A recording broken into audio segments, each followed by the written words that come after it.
আসসালামু আলাইকুম, আমি জুবাইর। আজকে টিউটোরিয়ালে আপনাদের যেটা দেখাবো সেটা হচ্ছে যে এই যে এরকম ভাবে আমরা একটা রেডিও বাটন নিয়ে কাজ করার চেষ্টা করব। ধরেন যে এইভাবে ক্লিক করলে এই ইফেক্টটা দিবে এবং এরকম কালার হয়ে যাবে। তো এটা আমরা কিভাবে করব সেটা দেখাবো। তো প্রথমে আমরা একটা ফোল্ডার তৈরি করে নিই।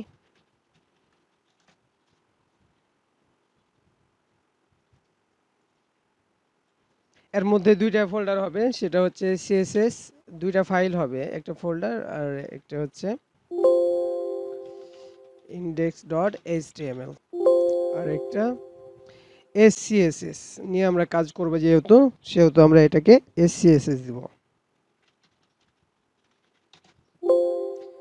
তো আমরা ভিজুয়াল স্টুডিও কোডে আমরা ফোল্ডারটাকে ওপেন করি।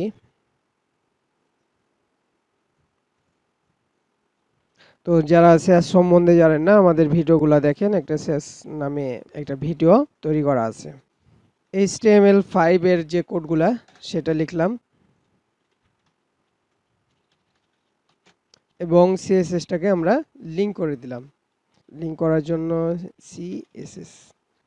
তো এখানে দেখেন এই ফাইলটা চলে আসছে। আমরা কাজ করব এসসিএসএস এ, আর কাজ হবে style.css এ চলে যাবে সব কাজগুলা। ঠিক আছে?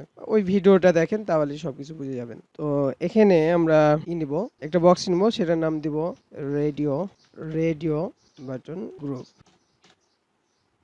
এবং একটা লেবেল নিব এবং এর মধ্যে ইনপুট নিলাম।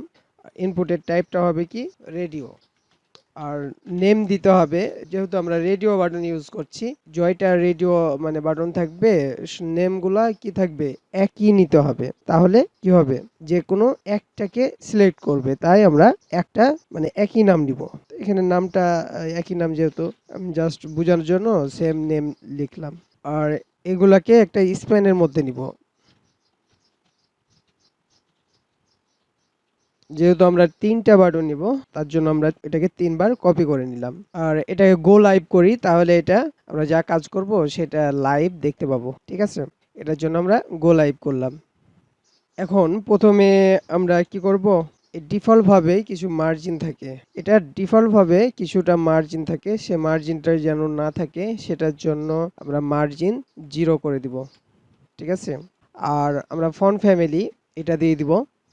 আর ব্যাকগ্রাউন্ড কালারটা আমরা যেটা করব এটা দিয়ে দিব, তাহলে আমাদের ব্যাকগ্রাউন্ড কালার এটা হয়ে গেল।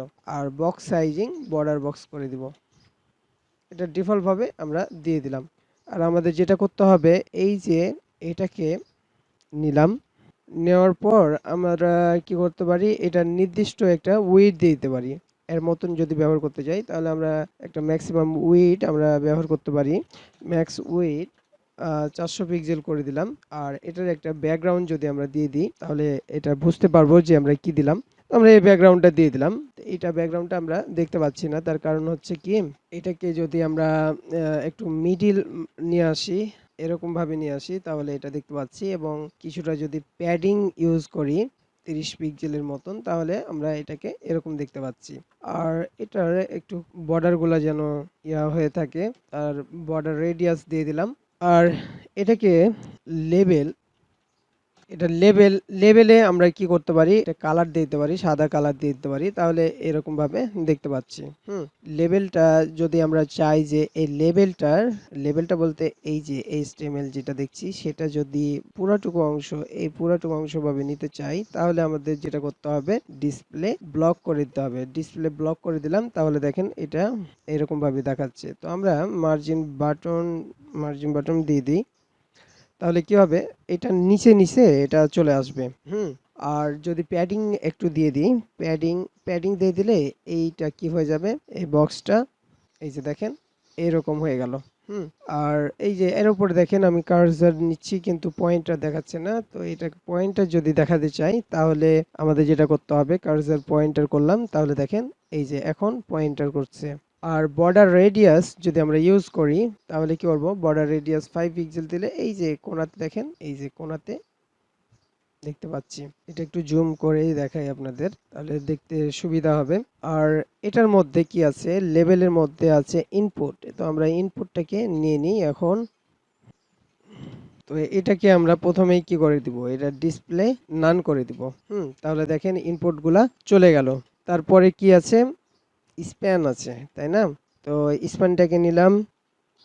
স্প্যানের আমরা এটার ফন্ট সাইজটা যদি একটু দিয়ে দিই, ফন্ট সাইজ আমরা 30 পিক্সেলের মতন দিয়ে দিলাম। আর এখানে এখানে আমরা যেহেতু ইয়াটা ব্যবহার করব, তো প্রথমে এটা থাকুক। আমি আরো আরেকটু ভালো মতন বোঝার জন্য আপনাদের যেটা দেখাবো সেটা হচ্ছে, আমরা যেহেতু বিফোর ইউজ করব এর ভিতরে বিফোর ইউজ করার জন্য আমাদের যেটা করতে হবে সেটা হচ্ছে এন্ড ব্যবহার করে বিফোর, এই বিফোরটা ইউজ করলাম। এরকম ভাবে বিফোর দিয়ে দিবেন এবং কন্টেন্ট আমাদের এটা কি থাকবে, ফাঁকা থাকবে। এবং এটার পজিশনটা আমরা কি করে দিব, অ্যাবসলিউট করে দিব। আর হাইট, এটার হাইট 30 পিক্সেল, উইডথটাকেও আমরা 30 পিক্সেল করে দিব, মানে একই রাখবো, ঠিক আছে?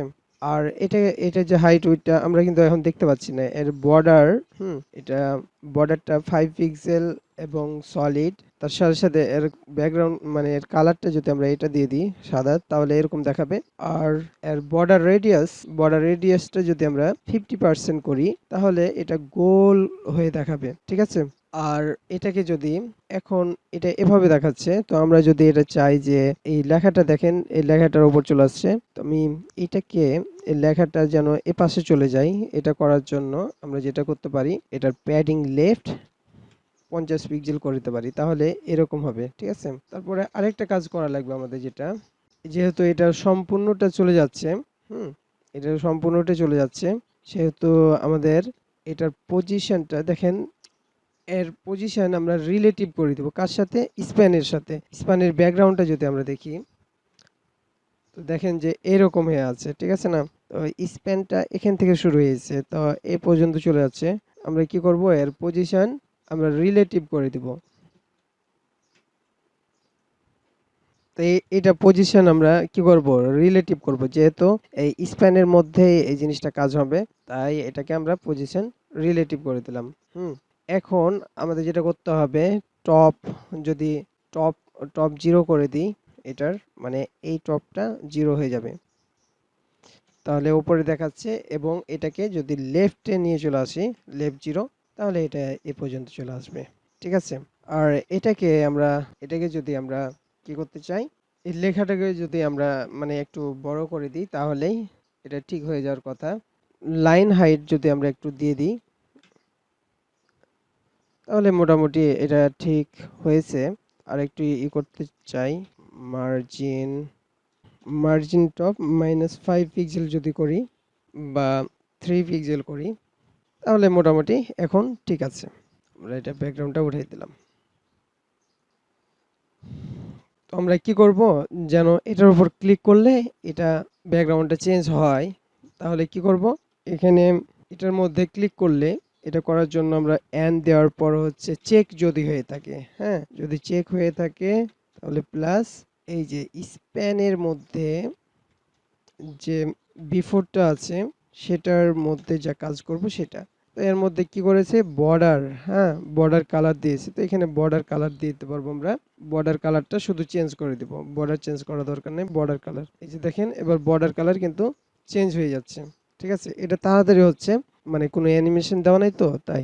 আমরা যদি অ্যানিমেশন দিয়ে দিই, মানে ট্রানজিশন দিয়ে দিই, ট্রানজিশনটা বর্ডার কালার, যেহেতু আমরা এখানে এটা লিখে দিলাম যে বর্ডার কালারটা চেঞ্জ হবে এরকম ভাবে, ঠিক আছে? এই যে দেখেন 0.5 সেকেন্ড ধরে মানে বর্ডার কালারটা চেঞ্জ হবে, এটা দেখালাম। তো আরেকটা কাজ করতে হবে, যে যখন এটা চেক হয়ে থাকবে, তার সাথে সাথে এই লেখাটুকু যেন কি হয়ে যায়, এরকম কালার হয়। এটা করার জন্য আমাদের এটাকে কপি করলাম, চেক হওয়ার পর পর কি হবে, এই স্পেনটা আছে না, স্পেনের যে কালারটা, এটা কিন্তু বর্ডার কালার না, এটা শুধু কালারটা চেঞ্জ হবে। তো এটার উপর ক্লিক করলাম, দেখেন যে এটা চেঞ্জ হচ্ছে, কিন্তু এটা কি হচ্ছে, এটা অ্যানিমেশন হচ্ছে না, হ্যাঁ। তো এটারও আমরা কি করতে পারি, অ্যানিমেশনটাকে কপি করে স্পেনের মধ্যে দিয়ে দিই। স্পেনের মধ্যে এবার কি হবে, স্পেনের শুধু কালারটা চেঞ্জ হবে, তাই কালার দিলাম। এই যে দেখেন এবার কিন্তু ঠিক আছে। হুম এখন এটাতে দেখেছিলাম যে এরকম একটা ইয়া ছিল, তাই না? এটা আমরা কিভাবে করব, সেটা সেটা কি, এটা আমরা কি ব্যবহার করেছি, বিফোর ইউজ করেছি। হ্যাঁ, আমরা এবার ব্যবহার করব আফটার। স্প্যানের মধ্যে আফটার ইউজ করব। সেটা প্রথমেই আমাদের একটা কন্টেন্ট নিতে হবে এবং কন্টেন্টটা ফাঁকা থাকবে। আর পজিশন অ্যাবসলিউট নিতে হবে। আর হাইট এবং উইডথটা 16 পিক্সেল করে নিয়ে নেবেন। আর এটাকে একটা ব্যাকগ্রাউন্ড দিলে আমরা দেখতে পাবো এটার এইরকম দেখেন, এইরকম ভাবে এখানে চলে আসছে, তাই না? এটাকে আমরা যদি টপ 0 এবং লেফট 0 করে দিই, টপ থেকে এখানে আসবে আর লেফট থেকে এখানে আসবে। এটা যদি আমরা ব্যাকগ্রাউন্ড একটা দিয়ে রাখি তাহলে বুঝতে পারবেন। এই যে এখান থেকে এটা এই পাশে চলে আসলো। আমরা চাচ্ছি এই টপ থেকে এখানে 0 পিক্সেলে আসবে এবং লেফট থেকে 0 পিক্সেলে আসবে। ঠিক আছে? তো আমরা এটাকে যদি এভাবে সেন্টার করতে চাই, এটা দিয়ে আমরা একটা মার্জিন দিই। হুম, এটাকে আমরা একটা মার্জিন দিই। তো মার্জিন দিলে এ বরাবর চলে আসবে। আপনারা কি করবেন, এই যে এখানে গেলাম, এখানে যাওয়ার পর এই যে এভাবে করে দেখবেন যে কতদূর মানে কোথায় যেয়ে আপনার ঠিক হচ্ছে। তো 12 পিক্সেলে যে ঠিক হচ্ছে, মানে সেন্টার বরাবর হচ্ছে, একটা আইডিয়া করবেন। তো এটা যেহেতু এখানে হচ্ছে, এটাকে আপনি কি করবেন, টপ থেকে মার্জিন টপ যদি 12 করেন তাহলে এটা এরকম হচ্ছে। এটাকে আরেকটু সেন্টার করার জন্য আমাদের যেটা করা লাগবে, এটার বর্ডার রেডিয়াসটা আমরা আগে দিয়ে দিই, তাহলে এরকম গোল হচ্ছে।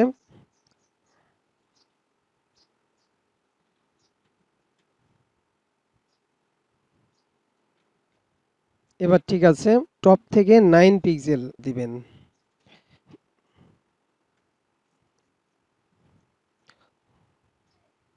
আর এটার ব্যাকগ্রাউন্ডটা আমরা উঠাই দিলাম, তাহলে দেখতে পাবো এরকম ভাবে কাজ করছে। প্রথমে এটা ডিফল্ট ভাবে কি হবে, এটা ডিফল্ট ভাবে আপনার ট্রান্সফর্ম স্কেলটা আপনার কি থাকবে, 0 থাকবে। ট্রান্সফর্ম যে স্কেল আপনি যদি 0 করে দেন এটা নাই হয়ে গেল, ঠিক আছে? আর যদি চেক করি এখন, একইভাবে আমরা এখানে যে চেক করছিলাম না, এটাকে বিফোর করে দিই, বা না না এটা হবে আফটার। আফটার করলাম এবং ট্রান্সফর্মটা স্কেল অন করে দিই, তাহলে এটার ক্লিক করা মাত্রই এটা চলে আসবে এখানে। তো এটা দেখেন, এটা তাড়াতাড়ি চলে আসছে। তো আমরা এটা তাড়াতাড়ি যেন না আসে সেটা করার জন্য এই যে ট্রানজিশনে আমরা এটা ইউজ করব। এটা কালার ইউজ করেছি আমরা, যেটা এটা এটা চেঞ্জ হবে কোনটা সেটা বলে দেব। এটা চেঞ্জ হবে কি, এই ট্রান্সফর্মটা চেঞ্জ হবে, তাই এখানে ট্রান্সফর্মটা ইউজ করলাম। তাহলে এই যে দেখেন এখন কিন্তু কাজ হয়ে গেছে, ঠিক আছে? আর এখানে আমরা দেখেন যে আমরা এখানে কি করেছিলাম, ডিসপ্লে নান করেছিলাম। মানে এই বাটনটা ডিসপ্লে নান করেছিলাম, নান হয়েছিল, ঠিক আছে, কিন্তু তারপরও এটা কাজ হচ্ছে, এটা দেখতে পাওয়া যাচ্ছে না কিন্তু কাজ হবে। তার কারণ হচ্ছে আমরা লেবেলের মধ্যে ইউজ করেছি, তো তাই এটা লেবেলের মধ্যে যদি না ইউজ করি তাহলে কি হবে দেখেন, দেখেন এটার উপর ক্লিক দিলে কাজ হচ্ছে না, যা হোক ঝামেলা হবে। এখানে আমি ডিপ দিই, এই যে দেখেন এটা কিন্তু সিলেক্ট হচ্ছে না, তার মানে আমাকে এটা লেবেলের মধ্যেই এটা ইউজ করতে হবে। আর এটাকে আমরা ডিসপ্লে নান করে দিলাম। তো আশা করি এটা বুঝতে পেরেছেন। তো আজকের টিউটোরিয়াল এ পর্যন্ত। আল্লাহ হাফেজ।